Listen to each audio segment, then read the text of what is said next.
Biloxi blues, it happens every night. And I ain't never met a riverboat dealer that could ever be a friend of mine. Nope. The summer heat never treats me kind, it leaves trouble on my mind. So I'm bidding farewell, putting in my notice, and I'll see you at another time. Sing it if you know it. This highway does not know my name, and I don't care. No. I don't care. Headed my way For another place, and I got 3 good tires and a spare. right to the hook. Just a white line gypsy getting out of Mississippi with just enough gas to get there. Low budget live, not so live, and we're back. We are back in the low budget live bar and grill, and it's cold, cold, cold in Tennessee, and I got, like the old saying goes, frostbite on my sunburn because, whew, it finally warmed up down there in Florida. The weather, not the fishing for me, but the weather finally warmed up the last 2 days I was there. Put her in the wind coming home, and it dropped 50 degrees temperature from when I pulled out of Kissimmee. I stopped in Georgia Friday night late, got me a room, and to break up the drive. 50 degrees from when I got in my truck in Kissimmee to when I got out of it a little north of Macon, Georgia, on Friday night. That's shell shock right there, ladies and gentlemen. That this old low lifer is cold, very, very cold. This is the podcast for February the 7th, 2022, and we are in that second month, that month where things do start to happen around the country. By the time you start getting into late February, especially in the South, and fish start thinking about spawning, they're making their moves. I like late February around here, so definitely in full gear bass chasing mode right now. You know, hunting season's over, and obviously the tournaments are going. So I've got 2 under my belt now. One was a lot of fun. This one was not fun. The tournament wasn't fun. The event as a whole was fun. The tournament, the 2 days that I went out there were not fun for me. First day was okay. Second day was a total disaster. And we'll get there. We will get there. You bunch of low-lifers, thank y'all for tuning in. First things first, got to thank the great sponsors that make all this insanity in my life possible each and every week at tournaments, in between tournaments. I appreciate everybody that supports what I do. First and foremost, StarTron, kicking ethanol in the teeth in your outboard engine. I saw gas down in Florida, ethanol-free fuel for like over $4 a gallon. You're nuts if you're buying that stuff. When all you got to do is put a little dab of this in your tank. This bottle treats 256 gallons. Don't be buying that fuel. Don't. That's what this is for. Kicks it in the teeth, keeps it from gumming up the works. Nothing ruins a great day on the water like an outboard engine that will not run. So get you some StarTron. You don't have to shake it. I like to shake it, obviously. Shake it like a Polaroid picture. Put it in your tank. Protect your investment. StarTron, kicking ethanol in the teeth. We appreciate StarTron for being a sponsor of LBL for many years now. New to the show this year, and I see y'all out there using the code, supporting the show, and showing this company that you low-lifers are serious. You're serious about it. Baitworks, Springfield, Missouri, baitworks.com. They have what you need tackle-wise, rod and reel-wise. They even sell electronics. They sell all kind of stuff. They are a one-stop shop. They are growing every day. If there's something you can't find on there, let me know. Let me know. I'll pass on the word. Their inventory grows by the minute. They have incredible prices. $50 gets you free shipping. And from what I've seen, they got the goods and they got them in stock. I am a free agent this year on rods and reels. And before I left to go to the Harris Chain, I wanted to dabble in some other things. I've still got my Abus. Nothing but love for my guy B-Rad there at Abu Garcia, but we are not officially on paper this year partners. And I've used the Abu stuff for like 3 years, and I'm still using it. That's the bulk of what I got, right? But I'm dabbling in other things that I've heard about. And before I left to go to Florida, I ordered a Levante Megabass Levante. I've always wanted to try the Megabass stuff out. Never even held one of those rods. My little buddy Sammy George has got a couple of them he was telling me about. And I ordered the Perfect Pitch rod and from Baitworks and a new Curado. Forget the model number, but used that down there in Florida a lot and caught 4 of the fish I weighed the first day on it. And that is a really good feeling rod. Really good feeling rod. Go check one of those out if you get a chance. I normally am not all about buying expensive rods. I know that sounds crazy, and that is it's like a $200 rod, but got me one on Baitworks. Definitely going to be ordering me another one. So get on there, use code Duncan-10 to show your support and tell them that you're a low-lifer and that we sent you there. All right, baitworks.com. Appreciate those folks. And last but certainly not least, the Goat Boat. I'm calling it the Goat Boat. I love my boat. I am every time that I get to take that X21 out, I'm more and more impressed. And in Florida, man, it's just like in its element down there, running through Kissimmee grass and running through paths, and it gets on paths so fast. Justin Atkins and I were messing around, going to race in this canal because Justin is all about that life. And he got me top end wise. I'll be honest, he got me. But he said, dude, I've never seen a boat get out of the hole that fast. And it does. It just jumps out. Trimmed my jack plate up in super shallow water all week and just bolted. I mean, a foot deep, less than a foot deep, and just go. And just really, really love the boat, man. I'm looking forward to getting my new one with a few of the changes they've made and the new Yamaha show that I keep hearing so much about from guys out there. So really looking forward to that combo. But, man, my X21 Black Betty from last year, man, it's a machine. It's a machine. It just it never ceases to impress me, and I thoroughly enjoy getting to fish out of that X21. Express Boats, blah, blah, blah, blah, blah. Building excitement since 1966, supporting the traveling circus and all things low budget life. All right, let's jump in. No guest today. I was going to have my man Brandon Lester on. Really like Brandon. Followed Brandon. We're basically neighbors, about an hour and a half away from each other. And I don't know Brandon well, but I've always really respected Brandon. And he finally got him a dub. He finally got him that Bassmaster Open win down there. And he's done well at Toho several times. But today, as I record this, it's Sunday. And he is practicing for the Elite Series. Definitely want to have him on to talk about many things. Because, like I said, always from afar, really respected Brandon. He and I chatted on the first day of the event down there at Toho at the weigh-in. And just a really solid dude, seems like, and want to have him on for sure. But wasn't going to bug anybody today. Elite-wise, they're kicking off their St. Johns River practice. Weather was nasty, and I wasn't about to I'm not one of those guys. I'm not going to harass those dudes while they're trying to fish. Even though one time we did have Justin Lucas on while he was practicing for an FLW, and then he went on to win it. So maybe some of those guys want to talk to me. I don't know. But huge congrats to Brandon. Congrats to my buddy Joey Fuentes. Joey C, massive day one stringer, 28 pounds down there, and just, didn't back it up like he wanted to. And I think the fish, they were just changing by the minute, and he ends up coming a little bit short, finishing second. That's the third major event he's been leading going into the last day, and I know he's really upset about that. But man, those events are so hard to win, and they're hard. It's just hard to make the top 10. You got 230 boats, so there's a lot that goes into these opens, and man, just to be leading it is impressive, to say the least. To catch a stringer like that, just unbelievable. But congrats to Joey on a great tournament.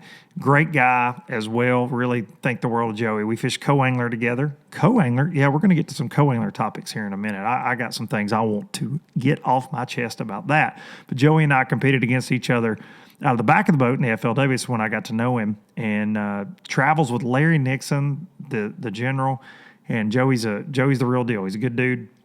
So I was happy to say I would like to have seen him win. It's so hard. You got so many friends in this. I've been in this for a while now, and you do pull for everybody because you know how hard it is. But congrats to those guys, and congrats, I got to say, to Little Trey. Little Trey Swindle went down there, called him, did his job, finished in the 20s. Stupid freaking Uncle G, Gerald, Old Man River. He, grinder's going to grind. He ended up finishing like 13th or 14th, had a great event as well. And, they kicked my teeth in this week. There's no doubt about it. They definitely did. They were on a little different deal than I even could figure out. I tried to do what they were doing, but they figured out some sneaky stuff and hung with it. So super proud of Trey, though. That's his, that's the start to his Elite Series bid. He's fishing all 9 opens, man, and it is so easy to let the wheels fall off. And practice was brutal, and he stayed mentally tough. I talked to Trey a lot in practice, and it was cool to see. I was really proud for him that he was able to even catch them better on the second day and get him a check and get out of Florida with that solid finish to start the year. And so congrats to little Trey. Congrats to Zach Burge as well. This storyline. So Burge has signed up for all of the opens as he's competing on the Bass Pro Tour. I think you can, read between the lines on that. And he always catches them down there in Florida. Seems like he's like a lock for a top 10. But once again, did it again. And I talked to Zach. He was staying close to Gerald and them, and I was putting in a little boat ramp there where they were staying. And just amazing. On day 2, he comes out. I'm like, how'd you do? He tells me, and he's plugging in his boat and stuff, plugging in his charger. And I said, what are you going to do? Because he could either leave then and not fish the final day. He was sitting in 5th going in the final day. And he's like, man, if I leave now, I can drive to my dad's house in the Panhandle, wake up in the morning, I'm in Group B, because, of course, BPT is going on right now out in Monroe, Louisiana. He said, I can go to my dad's, then I can get up and I can get to Monroe and work on my stuff, charge my batteries or whatever. He said, if I fish tomorrow, now listen to this. So you want to be a Bass Pro. He said, if I fish tomorrow, I have to leave Kissimmee, Florida, drive all the way to Monroe, Louisiana, all night, and try to make it there by 9 a.m. No batteries charged, no tackle rigged, and go compete in the Bass Pro Tour. And he decided to stay, finishes in the top 10, gets up, drives to Monroe, Louisiana. Just insane to me. Insane. He's a hell of a lot tougher than I am. So congrats to Zach making the top 10. And BPT, as I'm recording this, is going on. That Group B's out there, and I'm not sure. I haven't checked in to see what he's done today, but hopefully he made it safe.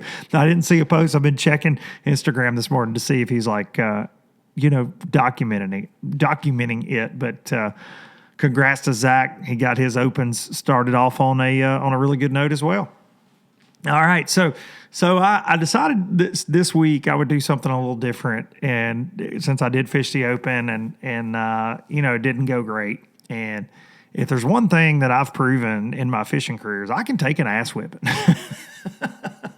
I'm good at it. I've seen me do it, and to the point that it doesn't really frustrate me. I hate that it didn't go better than it did, and I felt like a solid game plan, and it just you guys that all you fish tournaments, it's amazing when you kind of see how it unravels for guys and how it shakes out, how they catch them the exact same way you're fishing, doing the same thing, and you just don't get the breaks, and that is truly how fishing goes. It just is, and so Florida, they had a massive cold front. When I was on my way down, first night it was 30 degrees. The water temperature I wasn't there until Saturday night, but on Friday it was 62, 61 degrees, something in that range. It was 52 when I put the boat in Sunday morning there on Toho. Brutal. Those Florida fish hate it. And When I tell you I had one bite all day, and it was from a chain pickerel until right before dark, and then I caught one almost 8 pounds. Beautiful fish, awesome. Was on the phone with Justin Atkins. I thought it was a 10-pounder, honest to goodness. It was one of the longest bass I've ever caught in my life. I wish I would have measured her. She just wasn't really like, you see some of those Florida bass are like this big around. She just wasn't, she didn't have that meat to get her over 10, but just long, man. Beautiful fish. On the phone with Justin, I'm like, bro, she came by the boat a couple times. She never jumped. I could just see how long the lateral line was. I said, dude, I hate to throw this term out, but like, this is a giant. And anyways, he runs. He's like, drop me a pin, share your location. I'm going to come take a picture. We're all excited. And even after I got her in the boat and I weighed her and I told him how much she weighed, and he's like, I don't care if it's not a 10-pounder. I want to come see it. So we had a good time. And he comes over and we take pictures or whatever and release her back. But that was in some offshore grass. And I had spent on Sunday, when I say I only got a couple bites, I was committed to 2 things in that event. They catch them there, and they did catch them again, offshore hydrilla in Toho. That's how it gets won normally. This week was unfortunately one in Cyprus, and I didn't spend enough time in Cyprus. But, of course, you can lock through out of Toho to Cyprus, Hatchnahal, or Kissimmee. And I've got a lot of experience on Kissimmee, not as much on Toho. I really like Kissimmee and how it sets up, but it just wasn't feeling it this week. So I decided, you know what, I'm going to spend as much time on Toho as I can. And so my game plan on Sunday, I idled. I stared at my Garmin's for hours. I didn't even put my boat on pad for, I don't know how long, the first morning. And found fish, found offshore hydrilla. Of course, it's everywhere, but you're looking for unique stuff like holes in it and hard spots, mussels and shell bed type stuff. And I found a shell bed the first day and couldn't get bit on it, but I could see fish on side view out there, could see them on live scope, just couldn't get them to eat in that cold. And just spent a lot of time behind the wheel, catch that big one on some grass that I found late. And I'm like, okay, they're not biting great. So this is probably an area that's got a few fish, kind of mark it off. Day 2 of practice, I go and same thing. I'm just like, you know what? I'm going to grind it out behind the Garmin's. And I did. And I just rode. Find another shell bed, catch a couple keepers off of it. Then end up catching like a 6-pounder that evening. Same thing, throwing a chatterbait. And on a X-Pride Shimano rod. No affiliation, no sponsor. I bought it and actually got it from Baitworks. Cool rod. It's a medium heavy glass rod. Great rod. But anyways, caught both of those big ones on a chatterbait. Same setup. And I thought, okay, kind of like those bigger ones seem to want that. A lot of guys are throwing jerk baits, rattle traps, things like that, all kind of different lipless. Couldn't get bit on those. But chatterbait, 2 big bites, doing the same thing. They weren't biting. Water temperature had warmed up to like 54. And so as I'm graphing, I'm also keeping my mind looking forward because it's supposed to be like 80 during the tournament. It's getting warmer progressively each day, even though we got some big winds that are kind of keeping the water temperature from just skyrocketing. But I knew, and I knew this, and I've seen this. I've been in Florida many times. It goes from nothing to SeaWorld very fast up shallow. And I'm a sight fisherman. I would rather do that than eat, and I really like to eat. So to give me a break from graphing, I would go look in areas where I found them on the bed before and mark beds that were empty in hopes of, by the event, they would move up.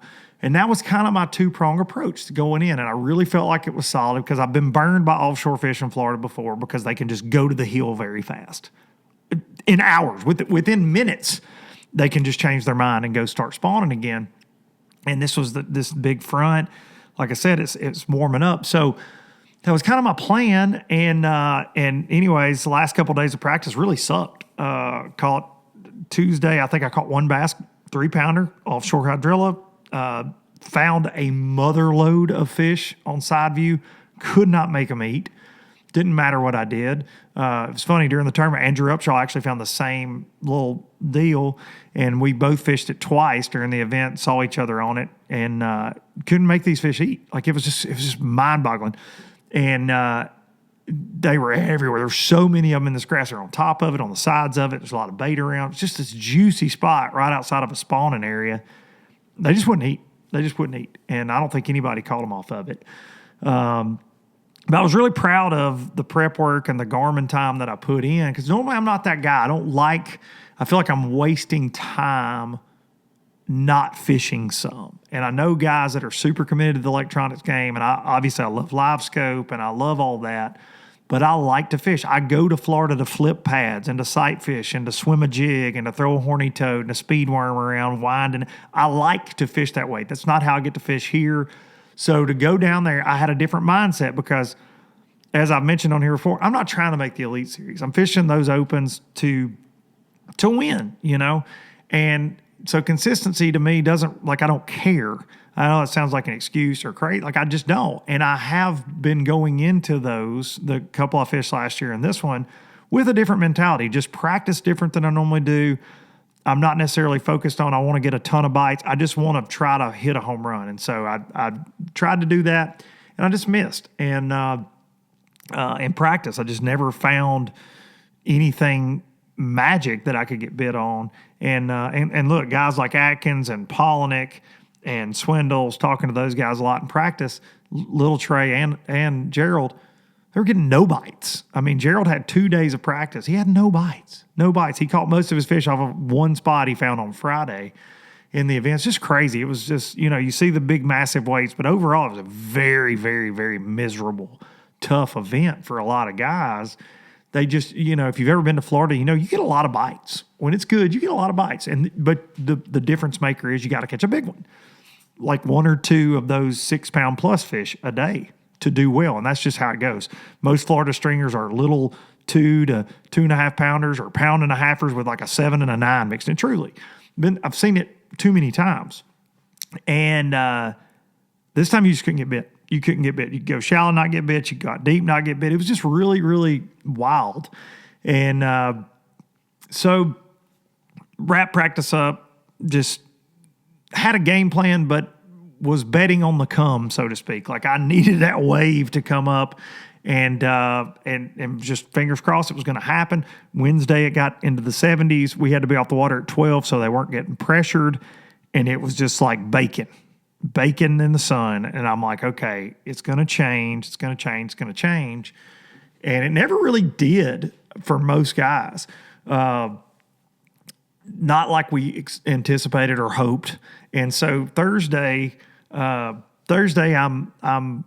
boat 193, and I go out, and I had an awesome partner, Dan from Pennsylvania. Dan was exactly like this model co-angler as far as that goes.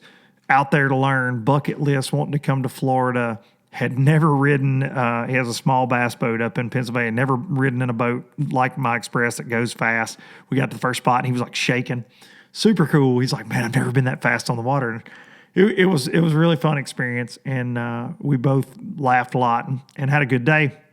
But started in my grass where I'd caught a couple, including an 8-pounder, and just no bites, like an hour and a half, no bites on my chatterbait, and I jerked around, and I threw a trap some, and just never had a bite. And so I ran to this shell bed, and I caught 4. Boom, boom, boom, boom, boom, including a 3-pounder. Immediately when I pull up on this thing, throwing a Carolina rig, and with a trick worm on it, and just,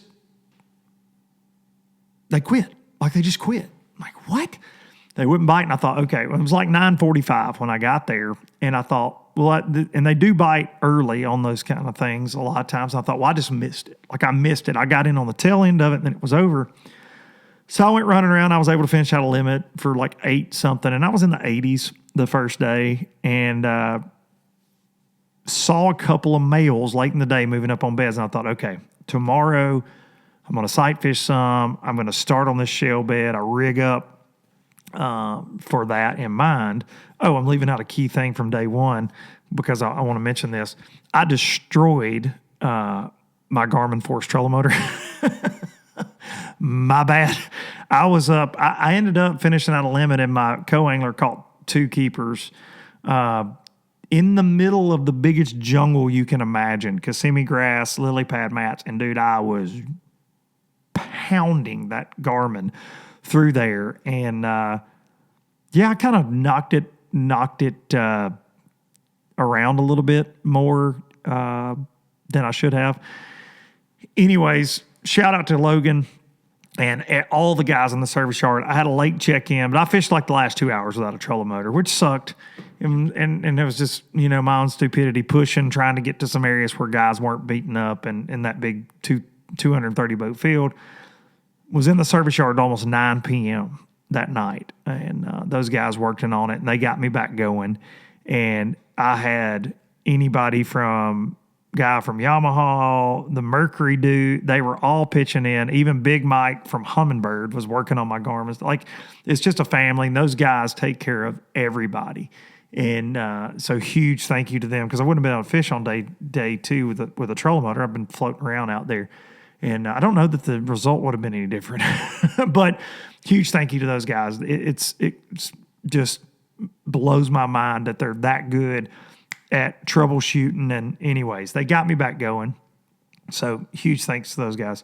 And but just bad luck, man. Bad luck. Just couldn't figure that out, where this luck's coming from. But to be honest, but get going on day 2.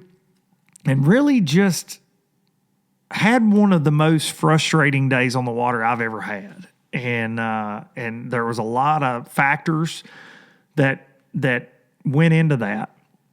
And the main one for me, I pulled up on my main deal, shell bar. I was literally like nervous when I got there, thinking, man, these fish are going to bite early. I was boat 33, got there, and I catch a keeper first cast or second cast, something like that. And they just quit. My co-angler caught a couple. But what happened after that, I kept trying to make the bedding fish deal work. I lost a couple flipping mats, had 5 or 6 blow up on a horny toad and not get it, that wouldn't eat anything on the follow. Like, it's just a weird day. But I drew a guy as a co-angler, and I want to talk about this because I think this is very important in the sport. And I was a co-angler.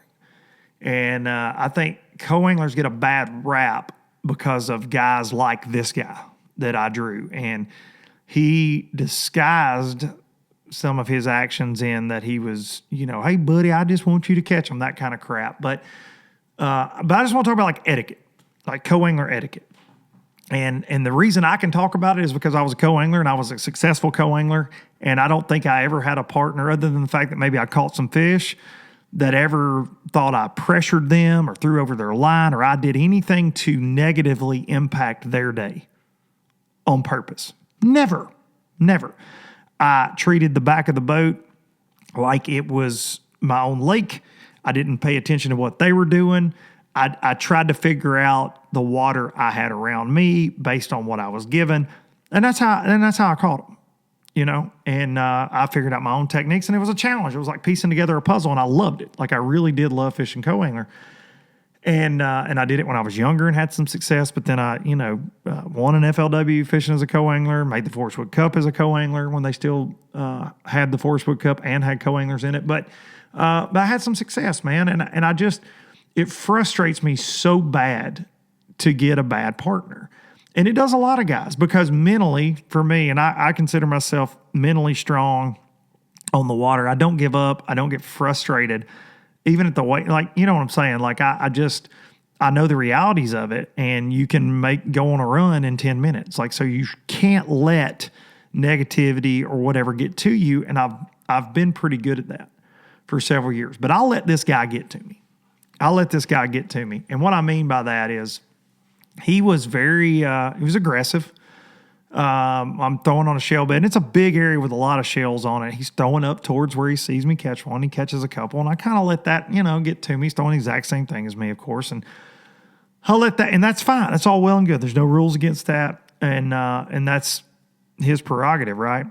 But what got me, and what gets me, and I've had a few of these guys over the years, is this guy brought his own boat down, and he practiced for the Open for 4 days. You guys have heard me talk about how tough it was, and it was brutal. But from the jump, 7:30 in the morning, he's telling me about his practice. How many he caught. And I'm not doubting him. Maybe he did. Maybe he didn't. Every move I made all day long, and listen, I've never been a guy, I don't want this to come off like it could sound, and so I want to preface this by saying, never been a guy that because I've quote fished pro or whatever, like I've never had the success I wanted, obviously. And I know how hard I work at it. I know how hard others work at it. I know how hard and incredibly difficult the sport is in general, especially at that level. So I've never looked down on like a local angler. Well, I'm a pro. Like there are guys that certainly have that kind of attitude. I've never been one of those people at all in the least. And because I know the realities of it. And you could win 5 in a row and never catch another bass. I mean, it's just how it goes. And so I don't want this to come off like I'm bad. Oh, co-anglers are beneath me, anything like that. Because there are guys that do have that attitude. But, and this guy, by the end of the day, maybe thought I had that attitude over the conversation that we had. But he was just very, very rude in that every move I made was the wrong one. And obviously I didn't catch him. But he was just criticizing me openly from the jump. Well, you need to go do this. I caught him there in practice. Well, you need to go do this. I caught him there in practice. Well, you need to go do this. Well, I don't know why you're looking for him on the bed because the spawn's over. The spawn has barely begun in Florida. And I've been going down there for a year. Well, of course, I've been here 100 times. I know everything. Then why in the hell are you fishing as a co-angler? Why? Pay you money, Bubba. You brought your boat to Florida and practiced 4 straight days just jerking on them, from what he said. And I don't get that. So co-angler etiquette. Don't be that guy. Don't be that guy. Do not be the dude that sits in the back of somebody's boat and tells them all day long how much smarter you are than them. Don't be that dude. And you hear these stories a lot. I've only had it happen to me like this 3 times. 3 times. The first time was when I was 19 in a Bassmaster Open. I had an old man just rattle my cage all day long from the get-go. And I let it get to me. And I'll never forget that day. I had one when I was on the FLW tour at Beaver Lake, my rookie year. That was a local there that really I let get to me. He was just nonstop, and I let this guy get to me on Friday. That's not why I didn't catch him. That's not why I didn't catch him at all. It just didn't work out. Couldn't get bit by a keeper. Lost a couple fish, but I got the one. But I was so frustrated with him that finally at about 2:30, I just turned loose. And that's not who I am most of the time. And I don't think he knows anything about what I do or who I am or the podcast or anything. And so if he's listening to this, maybe he'll comment and tell everybody I'm an idiot. But I finally turned loose, and I told him, the old cliche speech of like, you pay your almost $2,000 to come fish out of the front of the boat. Like, quit telling me what to do, because I just lost about a 3-pounder pulling it out of a mat, flipped in there, comes off, and barely was skin hooked coming out. Like I had just barely had the bait. He looks at me and says, well, if you'll go right across there to those mats, you'll catch more, because I caught a 4-pounder in practice. And the reason this sucks is because I practiced it for 2 hours and I never had a bite. And I lost it on the guy, because that's just not okay. That's just not okay. And you guys listen to this, you've all been, when you get randomly paired, and I can get along with anybody. I think anybody that knows me will tell you I will be, even to a fault with people, I give you what you give me. I'm just that guy. And I try my damnedest. I've gotten off on the wrong foot with people in the boat, and or had awkward conversations or whatever. But you got to spend 8, 7, 8, 9 hours in the boat with somebody. Random draw, somebody you don't know. I always go into it with the intention of, make sure everybody has a good time. Like Dan, the first day, I gave him, he had never been to Florida. He hadn't had a bite all day. I gave him some custom poured speed worms that I get bit on down there a lot. And he caught 2 keepers and he lost his 3rd keeper for his limit on a bait I gave him. That's what I try to be. But I give what I get, or what I'm given. And so, I lost it. And I ended up coming to weigh in early. I let him go weigh his fish and I threw mine back. And that's the first time in my tournament career since a kid that in a major event, I've ever thrown a fish back. It was just one little small one. I didn't see the need in it. I'm not, like I said, fishing for points necessarily, but that was very, not like me. But I was so fried after several hours with this dude. And, and he, like I said, he tried to say, man, I'm just trying to help you. No, you're trying to talk down to me. And then he goes into, well, how many of those FLWs did you win? Just all this crap. He tried to act like he hadn't looked me up. He had looked me up. And it was just this pissing contest between he and I. And, anyways, co-angler etiquette is important. If you're a co-angler, you should be there. I've drawn a lot of co-anglers that are incredible fishermen, way better fishermen than I've ever been. I mean, my God, I drew Brian New. I've drawn Stetson Blaylock, these guys, hell of a lot better fishermen than I'll ever be. And you know what they were in the boat when I drew those guys? Nothing but respectful. And talk you through your day. You have fun. Try to help each other. Have the best day we can have. There's no sense in it.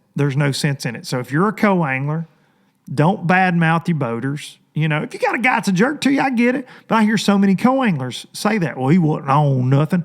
Well, man, look, you're spending time, money, okay, lots of money, lots of time, energy, and effort away from families, practicing, trying to do the best you can do. Do not be that guy. Don't be that guy. Do not be that dude. You see it too many times. I got spoiled a couple years on the FLW tour because we had marshals, and the opens, that is something that's out there. It can be a fantastic experience for both the pro and co-angler. It can also impact the day in a negative fashion, whether that be some dude throwing over your line and catching one. You hear those stories. But it was so crazy, though, the bipolar nature of the co-anglers I had. First day, like I said, Dan was incredible. He told me at the weigh-in, he says, the best day I've ever spent on the water. He caught 2 bass for like 3 pounds. That makes me feel like I did my job that day. We had a great time. The guy I drew the second day, I mean, I'd have rather thrown him in the damn water and watched him swim back than take him back to the dock. And that's just the honest to God truth. And the funny thing about this dude is I was telling Sam George in this story, he literally cuts me off and says, wait, is his name Goober? We'll use Goober. And I said, it is. And he goes, yeah, I've drawn him twice in the opens. He's a prick. He said, also, another friend of mine drew him out, and he had similar issues. So I text that guy, and he calls me and goes, I got to hear this story because that guy sucks. And I'm like, so then I felt a little, justified in finally blowing a gasket. First time I've ever done that to a co-angler. I have been drawing co-anglers since I was 18 years old. First boater co-angler tournament I ever fished, I was 18. So I've been around a lot of co-anglers. I've had a lot of fishing partners in my boats. First time I've ever talked like this to anybody. And this Sam George told me a story. This guy was in a Northern Open up at Lake Oneida and tried to fight Jacob Porosnik from another boat because Porosnik asked the boater, this guy was with the pro, to ease. He came in on Jacob and Sam throwing at these schooling fish, and his boat was in the way. He's like, hey, dude, if you'll just back up like 25 yards and get in line with us here, we can all cast to them when they come up, but you're sitting right where they've been schooling. And this co-angler just went nuts on Jacob for asking this. The boater was fine with it. The co-angler tried to fight Jacob, told him he'd go to the bank and whip his ass. Insanity.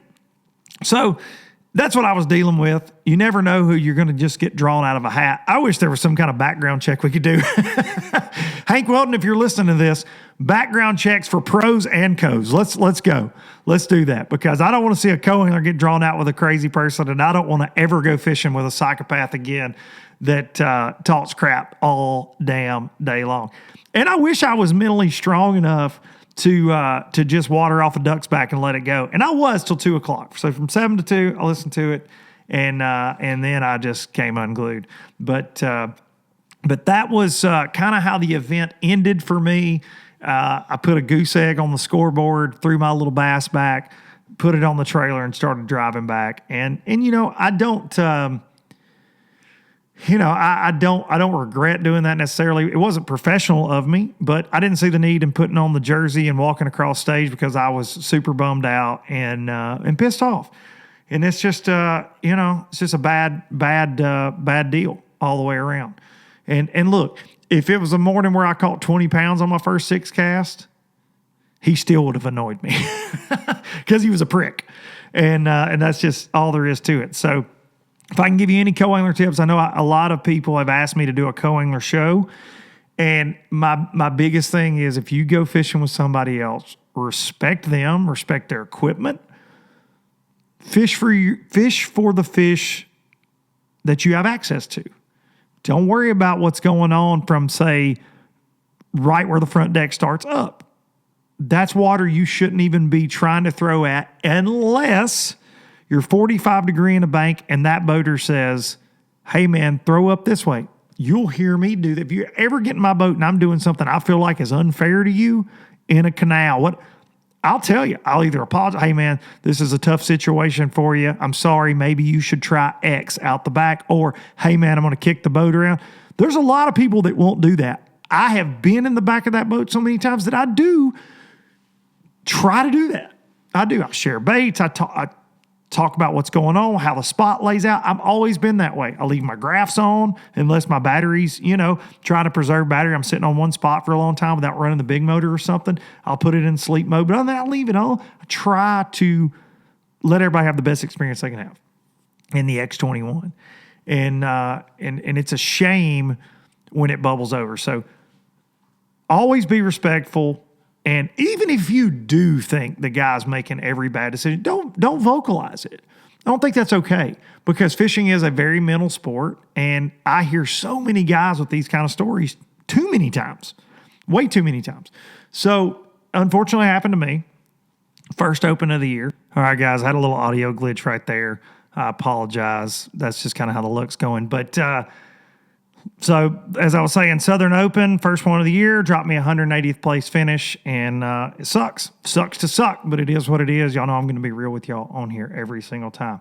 I hope you enjoyed kind of the breakdown, my ranting and rambling. We're going to have hopefully a good guest next week. Lots of tournaments going on. We are back in full swing in the tournament year. Oh, one thing on the way home, I don't know if you follow me on Instagram or not. I posted this on my story, but my spare tire holder somehow broke on I-75, and in my rearview mirror, I see a tire just go skirt, skirt, skirt, skirt, skirt, skirt, skirt, skirt, skirt, into the right lane. Thank God nobody hit it. It went off the road. I couldn't get turned around. It's there, RIP, wheel and tire. And that's just kind of an exclamation point on a interesting week. And as the triple threat said, you got 4 good tires and no spare. I'm going to leave you on that one. Be sure to hug your mom. I'm going to take you out with some Biloxi Blues. I will see y'all next week. See ya.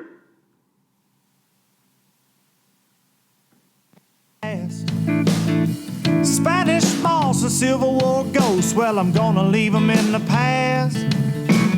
Any direction, Lord, I'll be fine. It don't matter east or west, north, south, wherever the wind blows, I'm leaving those burdens at rest. This highway, it does not know my name, and I don't care, no, I don't care.